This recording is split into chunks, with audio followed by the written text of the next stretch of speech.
Today's project, we are doing a firewood hutch for outside with a roof. The reason we're doing this is because apparently the city that we live in does not care for the way we have our firewood piled against the garage. So, this unit will be able to be picked up by 2 people and moved when it is empty. And that makes it technically a mobile storage unit, which we can have. As long as it's something that 2 people can pick up and relocate, then it can be on our property. So, that's what we're going to do. We are making a small wood shanty to go outside of our garage, and I'm going to get to it. So, you're along for a ride. Alright, so our first pieces I have cut at 5.5, or I have not cut yet. I have marked at 5.5 feet long. We're going to do the bottom long front and back cross members at 5.5 feet. We're also going to do the top cross members at 5.5 feet. So I'm going to cut those 4 boards, and then we'll move on to the next step. Okay, safety first. Goggles, gloves.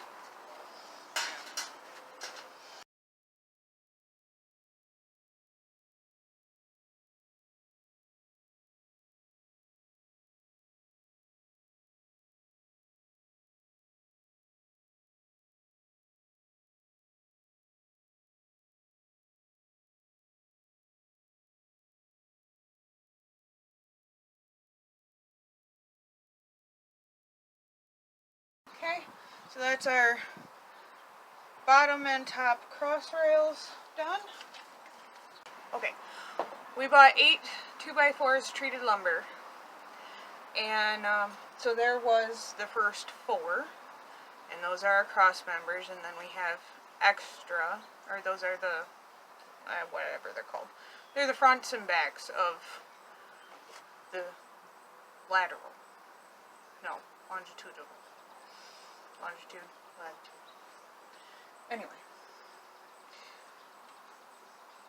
Then this piece, and I've got one more board exactly like it, I have marked at 4 feet 3 inches, and then this down here is 3 feet 9 inches. That's going to give us our slope, because the 4 foot 3 inches is going to be our back up and down rail. 3 feet 9 inches is going to be our front up and down rail. That's going to give us a pitch for our roof.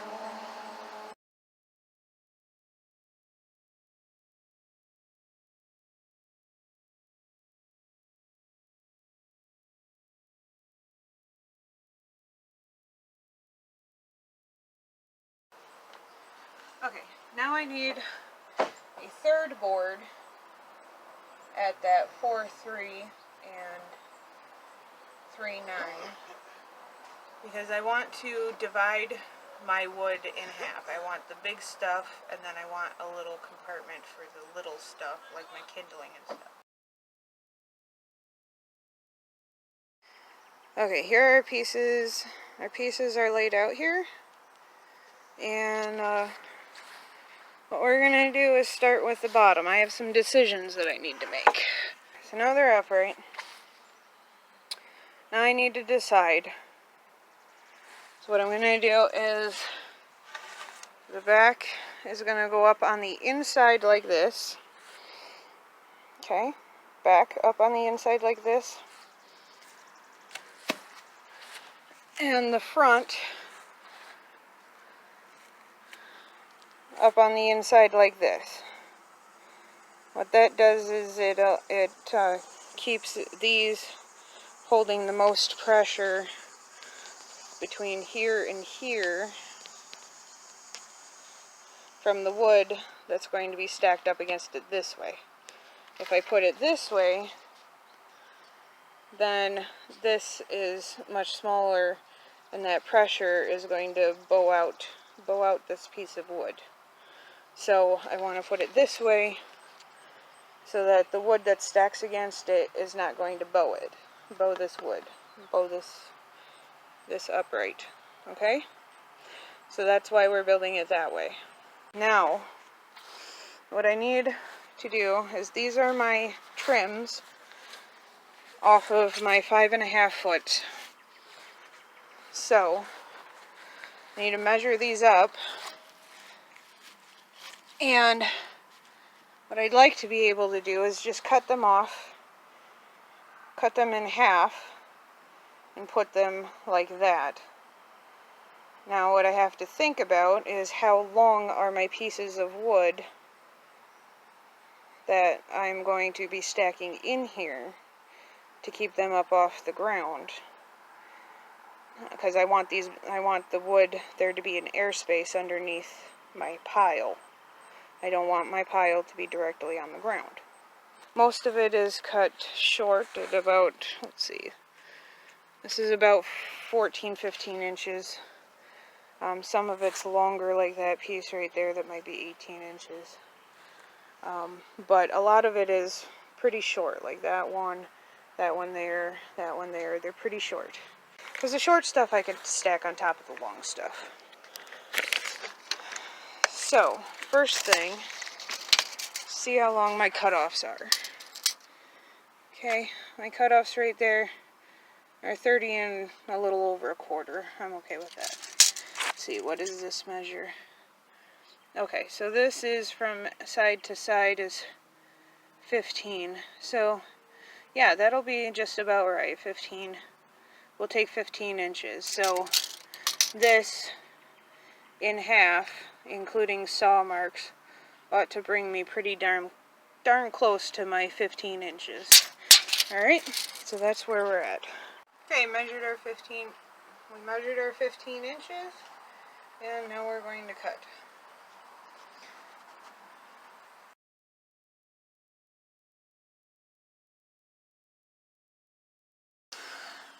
Okay, so as I was saying, making 15 inches out of this and 15 inches out of this one, and I hope you can see me because I can't see you, my goggles have fogged up. One note, when you are cutting, make sure that you are cutting the same against your line on every cut. So I choose to put my blade just to the right of my line, because your blade is going to take out 1/8 of your wood as it cuts. So I always put my blade and line up the left side of my blade with my line, and that's why you see me checking like this before I tighten anything down, because I want to make sure that the left side of my blade is on the line. Not the right side, not the center, just so that I have consistent measurements and all of my boards are the same length after I cut them. Otherwise I'm going to be off by 1/8 of an inch here, 1/8 of an inch there, and then things get off square and it just doesn't work. So make sure that you're always choosing the same side of your line to cut on. Okay, so that you're adjusting for your blade width.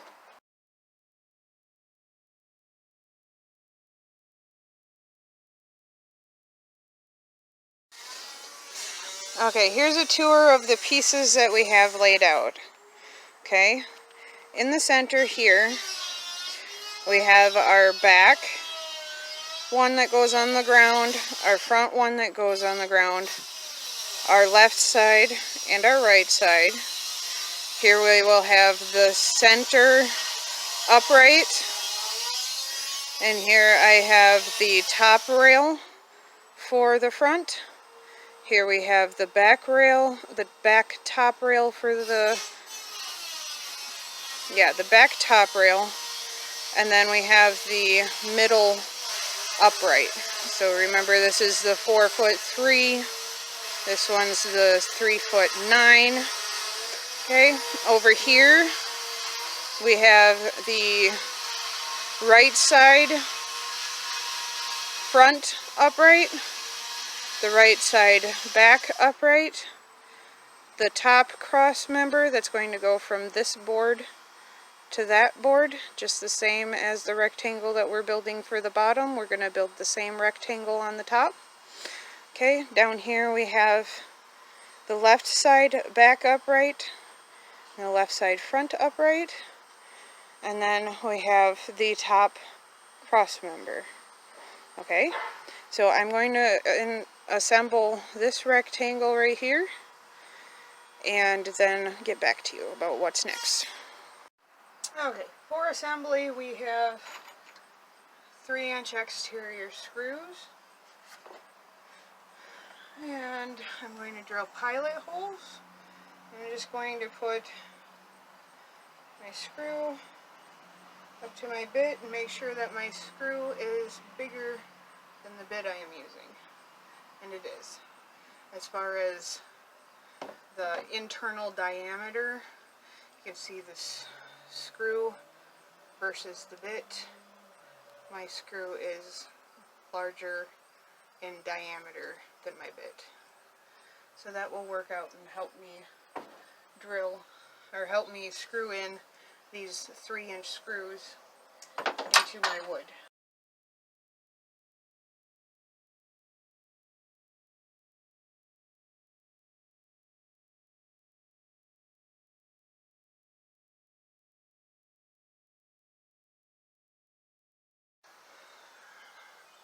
If you are lucky enough to have 2 drills, this is the way to do it. One set up with your drill bit on it, your other one set up with your Phillips or flathead or star bit or whatever you need to use.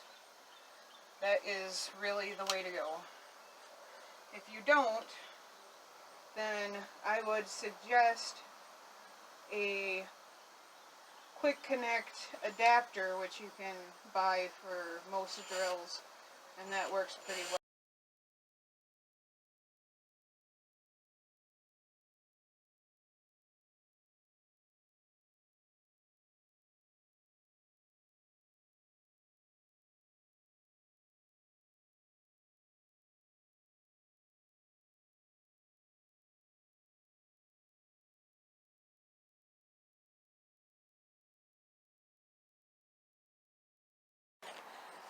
And we're on to the rest of assembly. Okay.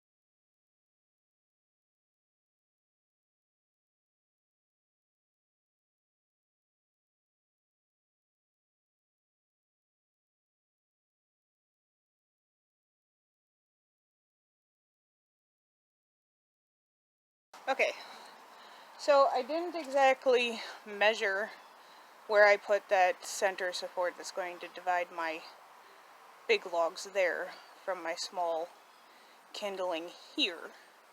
So, in order for me to screw it in right, hold on, okay, in order for me to screw it in right there, I want to make this measure from the middle to the outside the same as this measure from the middle to the outside, so that we have a square box. So I'm going to go and do that before I screw in my upper frame there.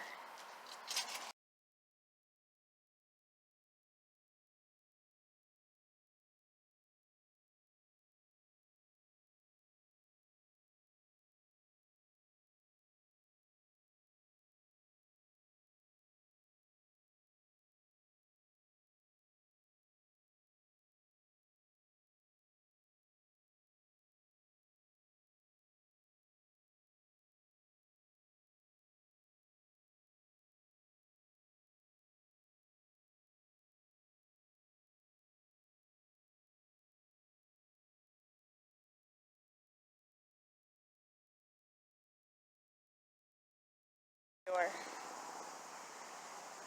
Okay, we are back. I had broken my drill bit. It is in the wood. I don't care. I'm leaving it there and we're going to drill a new hole. Anyway, in hindsight, I'm going to make a confession. Perhaps, just maybe, instead of building the base first, I should have built it by building the front and the back first. Because that setup is awkward and getting in my way, and I am having difficulties keeping it square. So, anyway, that's my hindsight thought. If you do this, build the front frame here. Wrong way. Which way? I can't do it. Front frame. That's the one on the top right now. And then build the back frame. That's the one that's on the bottom right now. And then put your cross members in there and there and there and there after you've built the front and the back frames. Yeah, I'm not going back and reversing that. We're just gonna continue on. Continue on. Okay, so here we go.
Okay, so you saw me put it together.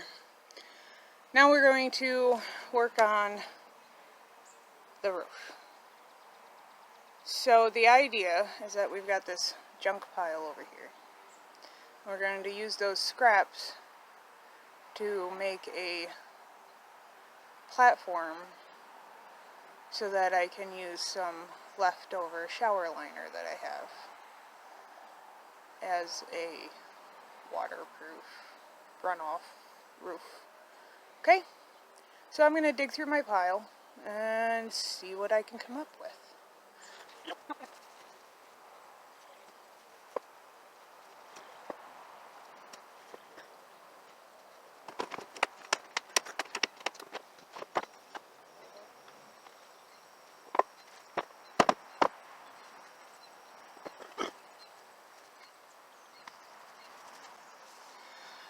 So I found this piece, and it looks like it was made for this project. So we're gonna attach it and call it a day.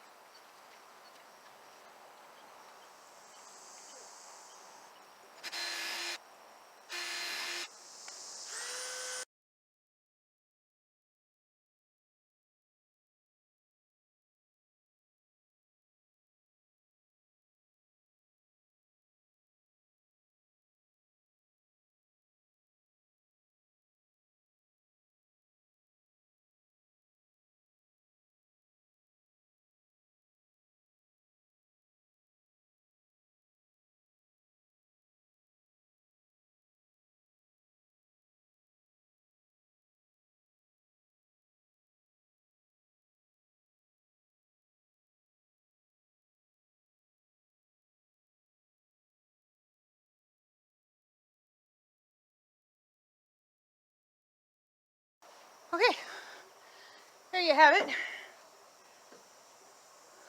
I gotta get it into its spot, and then I'll load it up tomorrow.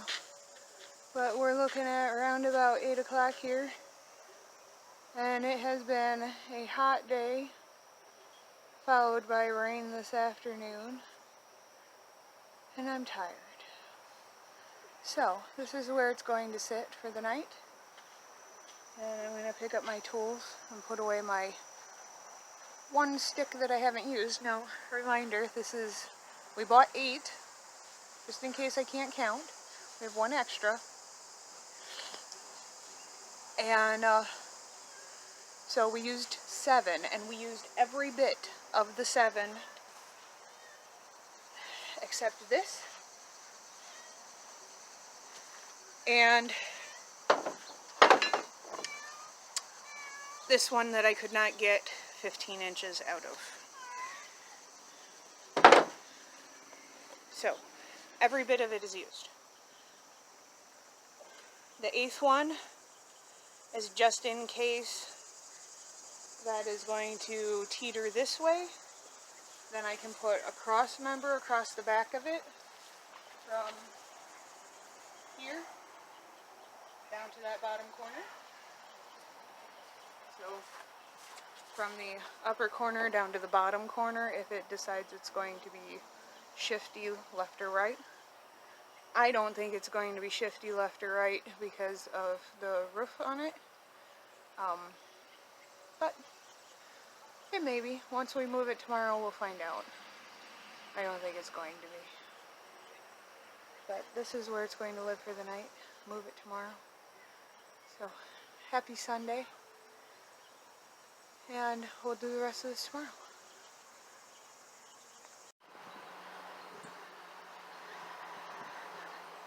Okay, so overnight we have acquired some shingles from our neighbor Carl. So I'm going to put shingles on this today. So here we go.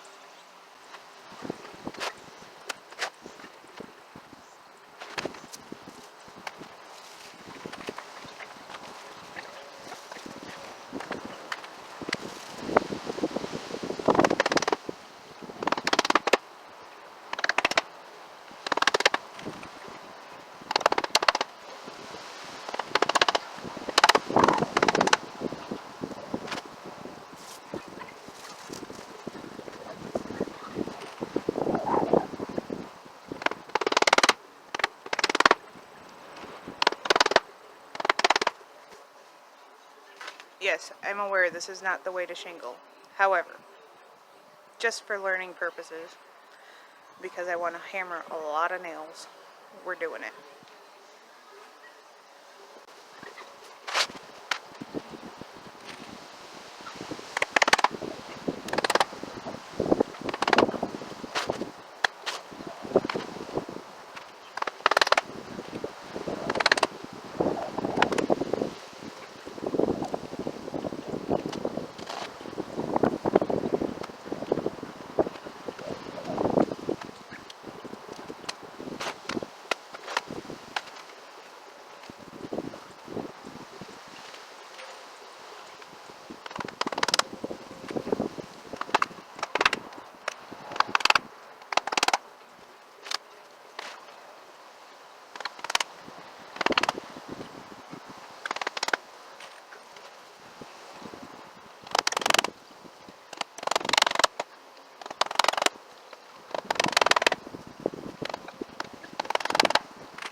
Okay, again, like I said, this is not the proper way to shingle. If you plan on shingling your roof of your house or whatever and you do not want it to leak, don't shingle this way. This is an example of how not to do it. If you want the proper videos, go to YouTube and look it up, get professional shinglers, watch their videos. This is just a scrap project for outside. All it's going to do is keep that roofing material that I used on there, which has already been outside and weathered for over a year. from rotting in the next year and a half. So put it up there. The shingles are going to keep it so that the wood stays for just a little bit longer. I might get 5 or 6 years out of it instead of a year. So that's the only purpose behind these shingles. So besides that, they have been lying around themselves for a little while, so they are cracked and brittle and not very flexible. So there were some pieces that were completely unusable, but I used the best ones out of them, and we're just using things that we have left over from other projects. So, just, yeah, use what you've got, guys. Make what you need to out of what you've got. If you've got stuff lying about, you can do it.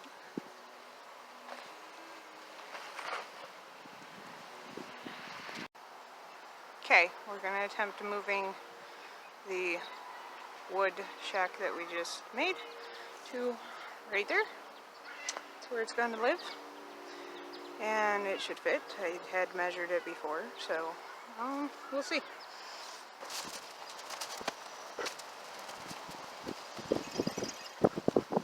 Oh shit, we forgot to put down the mesh. Crap. Is it in my garage? Fuck. Do it again. We forgot to put down the weed mesh.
See, it's in place.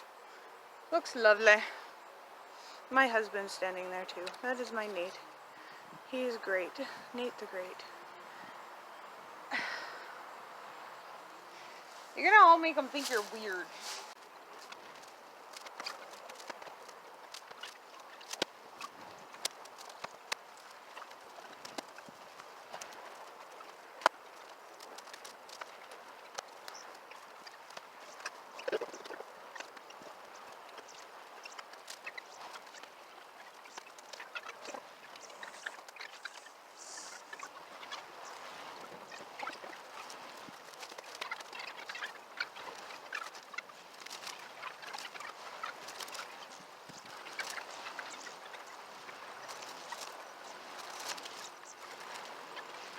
Well, there it is.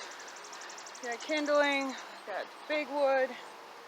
It's all under a roof now in a portable shed, and it's neat and tidy. Now, if they're gonna come and complain about that, they could blow it up their arses. Anyway, next adventure. Have a great day, and I hope you enjoyed this video.